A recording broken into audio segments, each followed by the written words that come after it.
Berikutnya, tata krama EPI dengan isi pesan itu mengandung waktu tenggang atau elapsed time, jadi ada jangka waktunya. Iklan yang menampilkan adegan, hasil atau efek dari penggunaan produk dalam jangka panjang atau dalam jangka waktu tertentu harus memberikan waktu tenggang yang jelas, mengungkapkan memadainya rentang waktu tersebut. Jadi ada waktu yang dicapai jika ingin mendapatkan hasil dari penggunaan produk. Ya. Contohnya di sini saya ada iklan Pond's White Beauty, ini iklan lama ya. Nah di sini ada perubahan dari kecerahan wajah pengguna Pond's-nya di iklan itu. Nah tapi tidak jelas tentang berapa waktu tenggangnya. Cuma tulisan kulit tampak lebih putih dalam seminggu. Dalam 6 minggu. Nah, di sini berarti ada proses ya, ada waktu tenggang yang didapat yang harus dilalui ketika ingin mendapatkan wajah lebih putih. Lalu ada iklannya Garnier Men. Nah, di sini Garnier Men ini adalah pembersih muka berjerawat pada pria. Nah, dia menyatakan bahwa aksi cepat lawan jerawat, kulit bersih tidak berjerawat sejak hari ketiga. Jadi ada penggunaan produk selama hari ketiga baru produknya itu bersih tak berjerawat. Dia pakai tanda asteris untuk menjelaskan bahwa hari pertama bagaimana jerawatnya hingga hari ketiga itu jerawatnya kempes, hilang dan tidak berbekas misalnya gitu ya. Berikutnya tata krama EPI dengan isi pesannya itu penampilan pangan. Di sini dia mewajibkan bahwa iklan tidak boleh menampilkan penyia-nyiaan, pemborosan atau perlakuan yang tidak pantas lainnya terhadap makanan atau minuman. Jadi iklan tuh nggak boleh yang kelihatan bahwa makanan itu diaur-aur, terjadi sisa atau terjadi buang-buang makanan. Rata-rata sih sudah memahami ya, iklan-iklan itu memahami bahwa itu tidak baik. Jadi contohnya sangat minim sekali. Yang berikutnya ke-15, tata krama EPI dalam isi pesan penampilan uang. Nah, uang di sini harus ditampilkan dengan norma-norma kepatutan dengan tidak mengesankan pemujaan atau pelecehan yang berlebihan. Kemudian iklan tidak boleh menampilkan uang secara jelas sehingga merangsang orang untuk memperolehnya dengan cara yang tidak pantas atau tidak sah. Iklan pada media cetak tidak boleh menampilkan uang dalam format frontal dan berskala 1:1, berwarna ataupun hitam putih. Nah, ini bisa membuat orang copy ya atau memperbanyak jika dilakukan pada iklan cetak, apalagi berwarna. Nah, ini tidak boleh. Jadi biasanya dilakukan dengan hitam putih. Penampilan uang pada media visual harus disertai dengan tanda spesimen yang terlihat dengan jelas. Nah, kalau dulu saya masih bisa nemu nih iklan-iklan yang menggunakan uang, penampilan uang, tapi ada tulisan spesimennya. Jadi uang, kenapa seperti ada tulisan spesimen? Spesimen ini seperti watermark pada suatu benda, jadi biar tidak diperbanyak. Di sini saya mencontohkan saja bentuk di mana sih ada tulisan spesimennya pada suatu mata uang itu ya, uang itu.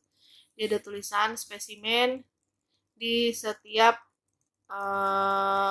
lembar dari uang yang muncul di iklan atau di media visual. Dan lagi contoh dari Indofood tentang hadiah dari botol minumannya. Jadi di tutup botolnya itu ada hadiah dengan mekanisme tertentu dan dia menggunakan visualisasi uang tapi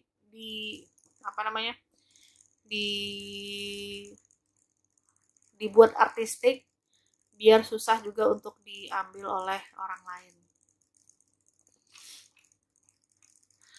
Oke, lanjut ke tata krama EPI tentang isi pesan iklan yang menggunakan kesaksian konsumen atau testimoni.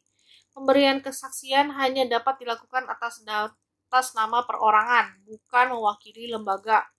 kelompok, golongan, atau masyarakat luas. Jadi untuk testimoni itu hanya boleh orang per orang.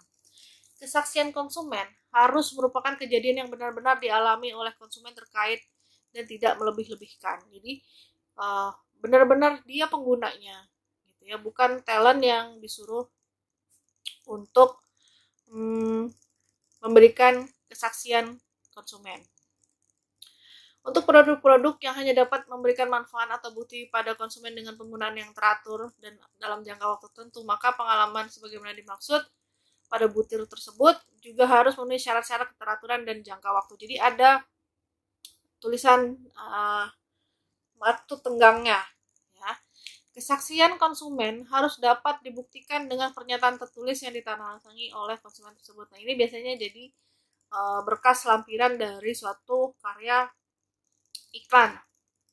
Identitas dan alamat pemberi saksi jika diminta oleh lembaga penegak etika harus dapat diberikan secara lengkap. Apa sih kesaksian atau tersebut? Itu adalah pernyataan tentang pengalaman seseorang, tokoh maupun orang biasa yang pernah menggunakan atau mengkonsumsi suatu produk. Jadi biasanya harus orang yang sudah pernah merasakan. Nah, saya kasih contoh dari iklannya Sasha pasta gigi siwak. Nah, di sini di awal video ada apa yang dirasakan setelah memakai Sasha siwak. Nah, kemudian muncullah si ibu penggunanya. Dia adalah Ibu Nita, 41 tahun di Tangerang Selatan. Nah, di sini Bu Nita cerita tentang apa yang dia rasakan setelah menggunakan siwak. Nah, harusnya si pembuat iklannya ini ya dari brand siwak dari brand Sasha siwak ini punya data-data si Ibu Nita tadi. Baik. Berikutnya tata krama EPI dengan isi pesan iklan menggunakan anjuran atau endorsement. Pemberian anjuran hanya dapat dilakukan oleh perorangan, tidak mewakili lembaga, kelompok, golongan, atau masyarakat luas. Nah, penganjur atau yang biasa disebut dengan endorser adalah tokoh ataupun orang biasa yang ditampilkan dalam suatu pesan periklanan untuk mengajak orang lain menggunakan atau mengkonsumsi suatu produk yang diiklankan tersebut, tanpa mengesankan bahwa dia sendiri pernah menggunakan atau mengkonsumsi produk terkait. Nah, jadi ini membedakan antara testimoni dengan endorsement. Kalau testimoni tadi dia harus sudah pernah merasakan atau menggunakan produk, sedangkan endorser tidak harus pernah mengkonsumsi produknya. Di sini saya ambil contoh dari endorser di sosial media Instagram. Ada Pevita Pierce, dia endorse Tim Tam yang bungkusnya kuning. Kemudian ada Chelsea Olivia, endorser untuk produk Mary's Pampers ya. Kita lanjut pada tata krama EPI dengan pesan iklan berupa perbandingan. Perbandingan langsung dapat dilakukan, namun hanya terhadap aspek-aspek teknis produk dan dengan kriteria yang tepat sama. Jika perbandingan langsung menampilkan data riset, maka metodologi, sumber, dan waktu penelitiannya harus diungkap secara jelas. Penggunaan data riset tersebut harus sudah memperoleh persetujuan atau verifikasi dari organisasi penyelenggara riset tersebut. Persetujuan dan verifikasi yang dimaksud adalah khusus riset dibuat untuk kepentingan publisitas atau iklan. Jadi bukan berdasarkan dari hasil riset pribadi seseorang. Ya, misalnya ambil dari tesis, ambil dari skripsi orang yang melakukan penelitian tentang suatu produk. Ya, tapi memang membuat riset khusus, riset produk, riset khalayak, riset pasar mengenai produk yang akan diiklankan. Perbandingan tidak langsung harus didasarkan pada kriteria yang tidak menyesatkan khalayak. Perbandingan tidak langsung biasanya dibuat dengan cara membandingkan dua objek dari unsur, jenis, atau barang yang berbeda. Misalnya perbandingan jumlah kalsium dalam permen dan susu dibuat harus masuk akal sesuai dengan ukuran dan fakta sebenarnya.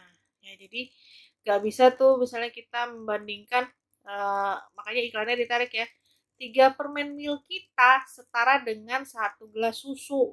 Nah gitu, jadi kan itu nggak masuk akal, memang airnya nggak dihitung, kan susu kan cairan bukan suatu liquid yang kental, terus kadar gulanya seperti apa, jadi itu iklannya, makanya si milk kita iklannya sudah tidak ada lagi. Udah gitu yang menganjurkan ya endorsernya itu malah anak-anak ya, bukan orang tuanya. Nah anak-anak punya pengetahuan apa? Nah di sini si endorser tadi adalah harus orang-orang yang sesuai dengan produknya juga. Kayak contoh untuk perbandingan, nah kalau di Indonesia jarang banget perbandingan secara langsung, ya kebanyakan produk yang menjadi tandingannya atau pembandingnya itu adalah disamarkan, ya karena etikanya seperti itu. Tapi kalau di luar, perbandingan produk dengan kategori sejenis itu benar-benar frontal, benar-benar yang head to head, misalnya Pepsi ketemu Coca-Cola kayak gitu, kayak DHL ketemu dengan American Express. Nah jadi bentuk-bentuk pembandingnya ini kalau untuk iklan di luar itu sangat-sangat jelas, produk, warna, dan lainnya tidak ada yang disamarkan. Contoh lain dari iklan perbandingan, di sini saya mendapat contoh dari produk Dove skincare ya. Di sini dia membandingkan produk lain dengan menyamarkan produk kompetitor, kemudian membedakan bentuk dari kemasan. Nah, kemudian diberikan body copy yang berbeda. Kita lanjut pada tata krama EPI untuk isi pesan iklan berupa perbandingan harga.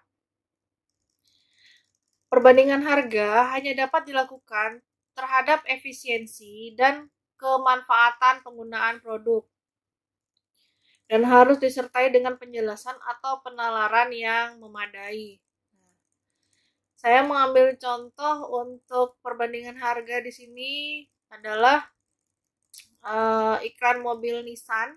Ya, dia memberikan perbandingan harga tidak pada kompetitor, tapi kepada line marketnya. Jadi produk berbeda dari Nissan brand.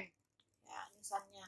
Jadi ada mobil March, kemudian ada mobil Grand Livina. Dia membandingkan kalau membeli Nissan March akan dapat cicilan seberapa, kalau untuk membeli Nissan Grand Livina nanti cicilannya berapa. Tapi dengan perbandingan cicilan itu dia memberikan penggunaannya atau manfaat yang didapat. Nah, misalnya bahan bakar untuk Nissan March itu berapa per kilometer, berapa liter per kilometer. Kemudian Nissan juga memberikan bahwa untuk bahan bakar yang digunakan per kilometernya itu seberapa banyak. Nah, kemudian biaya operasional yang diberikan juga diberikan. Jadi konsumen memiliki pilihan jadinya.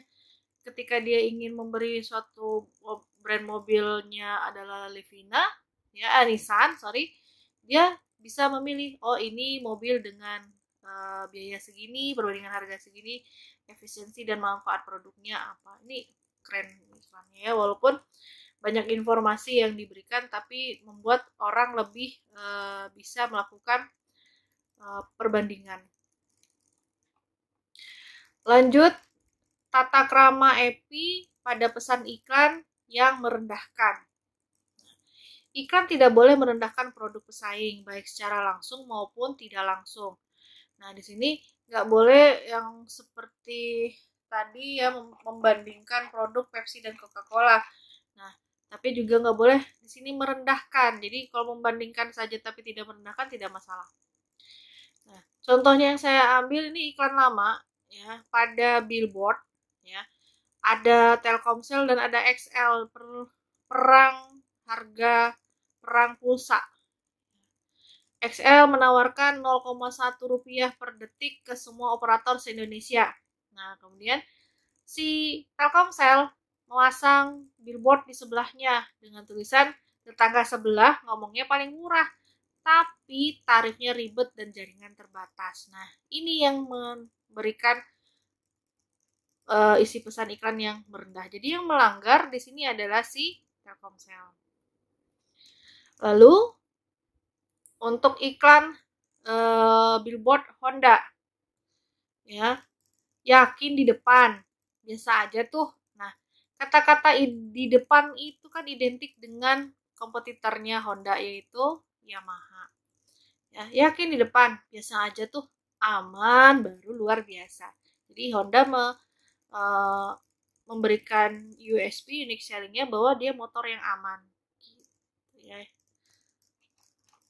Baik ya, lanjut kita kepada tata krama EPI tentang isi pesan berisi peniruan. Iklan tidak boleh meniru iklan produk lainnya.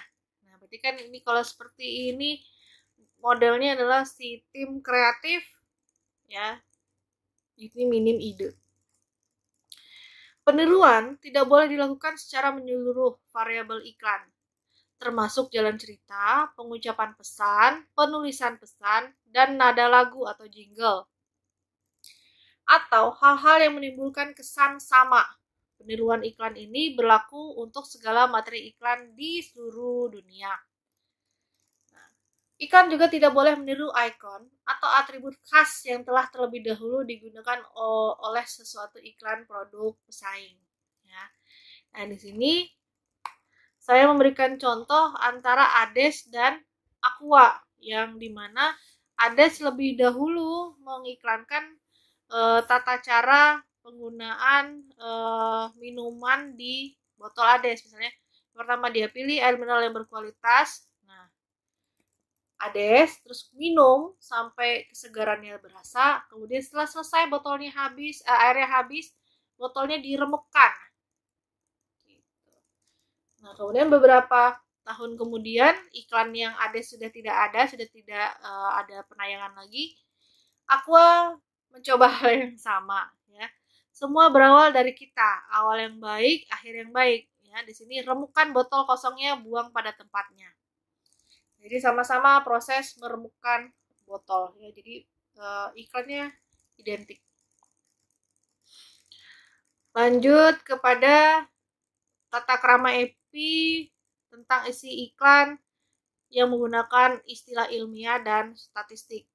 Nah, iklan tidak boleh menggunakan istilah-istilah ilmiah dan statistik yang menyesatkan khalayak. Jadi, istilah ilmiah, istilah statistik itu kalau memang tidak lazim digunakan, jangan digunakan pada body copy atau tagline iklan. Karena itu membuat orang berpikir, karena istilah-istilah ilmiah dan statistik itu kan istilah yang rumit untuk dimengerti. Nah, contoh-contoh kalimatnya ini bisa kita lihat pada, saya berikan contoh di sini iklan Pepsodent tentang Indonesia bebas gigi berlubang. Ya, ada kata-kata bernilai statistik, ya. Di sini 7 dari 10 anak. Nah, 7 dari 10 anak ini menderita gigi berlubang. Nah, kemudian di slide berikutnya dia menjelaskan bahwa Pepsodent itu mengandung fluoride, nah, mengandung bla bla bla yang bisa mencegah gigi berlubang. Nah, kalau misalnya kata-kata fluoride tadi atau misalnya kata-kata 7 dari 10 anak ini lazim kita pakai di keseharian, ya itu nggak masalah. Tapi ini istilah-istilah ilmiah atau statistik yang membuat orang berpikir apa itu ya. Gitu ya. Gitu. Sebelumnya juga pernah model-model penggunaan istilah ilmiah dan statistik ini pada produk susu Enlin. Nah, misalnya dapatlah misalnya 7 dari 10 wanita itu kekurangan kalsium. Nah, ingat lagi bahwa selain menggunakan kalimat statistik dan ilmiah ini, ada harusnya penjabaran 7 dari 10 ini ada di mana? Di Indonesia kah? Nah, Indonesia saja itu luas ya, jadi belum tentu semua orang di Indonesia ini, ya, 7 dari 10 orang itu menderita gigi berlubang atau tadi kekurangan kalsium pada wanitanya. Jadi harus diberikan tanda lagi ya, informasi bahwa itu ada di mana, di Depok kah, Jakarta, atau di kampung apa ya. Jadi penggunaan istilah statistik dan ilmiah.